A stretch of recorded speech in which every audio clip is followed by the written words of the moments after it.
आज है नवरात्रि का 9वाँ दिन और आज के दिन सारे जो उपवास और व्रत रखते हैं, उन लोग आज कन्या पूजन करते हैं। तो वैसे तो मैं उपवास नहीं थी, लेकिन मैं हर साल कन्या पूजन करती हूँ, इसलिए और इससे मुझे बहुत खुशी मिलती है और बहुत अच्छा लगता है।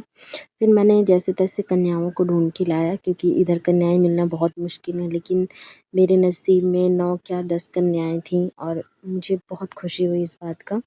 और मैंने सारी कन्याओं को बुलाया और उनके लिए बड़े प्यार से सुबह 5 बजे से भोग बनाया और सारी चीज़ों को तो वीडियो नहीं बना पाई, लेकिन मैंने कुछ ज़रूरी जो था उसको मैंने कैप्चर किया कैमरे में।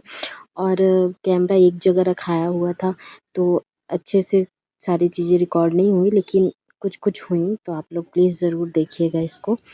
और मैंने सारी कन्याओं को बुलाया और सबका धो पैर धोने के बाद, माता रानी का पैर धोने के बाद उनको तिलक लगाया, आरती किया, आलता लगाया, सारी चीज़ें जो होती हैं कन्या पूजन में, मैंने वो सारा चीज़ किया। और इसके बाद मैंने सभी के लिए पत्ते लगाया, क्योंकि केले के पत्ते में खिलाना शुभ होता है, इसलिए मैं केले के पत्ते लेके आई थी। और ऐसा नहीं है कि पत्तल में भी सबका अपना-अपना नियम होता है, तो मुझे केले के पत्ते में खिलाना अच्छा लगता है, क्योंकि हमारे यहाँ के पंडित जी बोलते हैं केले के पत्ते में शुभ होता है। सारी माता रानियों को केले के पत्ते बिछाए और फिर उनको पूड़ी सबसे पहले दिया। और पूड़ी देने के बाद हमने जो चना आलू, जो सबसे मेन होता है, चना आलू हलवा और खीर भी बना दिया था।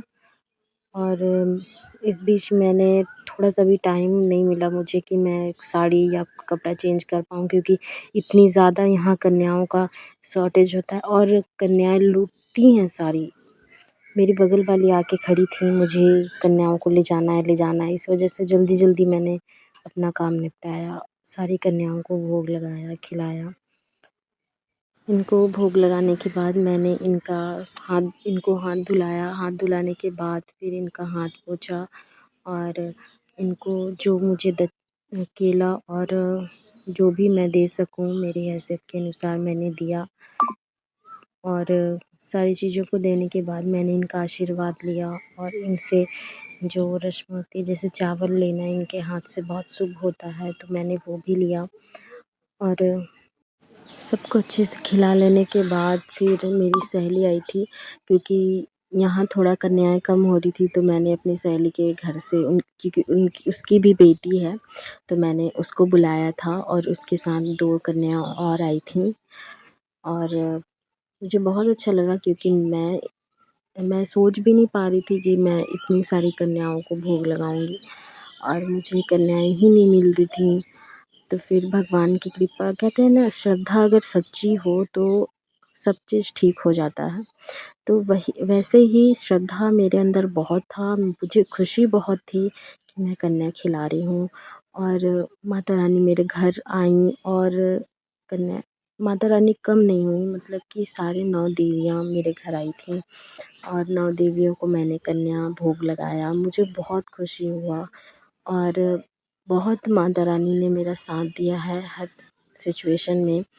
तो इसी को ध्यान में रखते हुए मैंने सारी चीज़ों को बहुत प्यार से किया और मुझे बिल्कुल भी टाइम नहीं मिला। मेरा तो बहुत मन था कि मैं साड़ी पहनूं और अच्छे से कन्या पूजन करूं, लेकिन मैं कर नहीं पाई।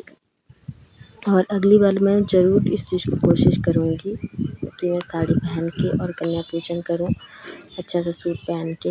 आप लोग प्लीज़ नेगेटिव कमेंट मत कीजिएगा कि आप क्या पहन के कन्या पूजन कर रही हैं, ऐसा कुछ भी नहीं है। फिर मैंने सारी कन्याओं का आशीर्वाद लिया और प्रिया से भी कहा, जो कि मेरी छोटी बहन है, कि तू भी आशीर्वाद ले ले। फिर वो सारी गईं बगल में कन्या पूजन के लिए, क्योंकि बगल वाली आके एकदम सर पे ही खड़ी थी। और फिर मैंने मेरी फ्रेंड पूजा को बड़े प्यार से प्रसाद खिलाया और फिर हम सब ने खाया, क्योंकि हम भी सुबह से भूखे थे।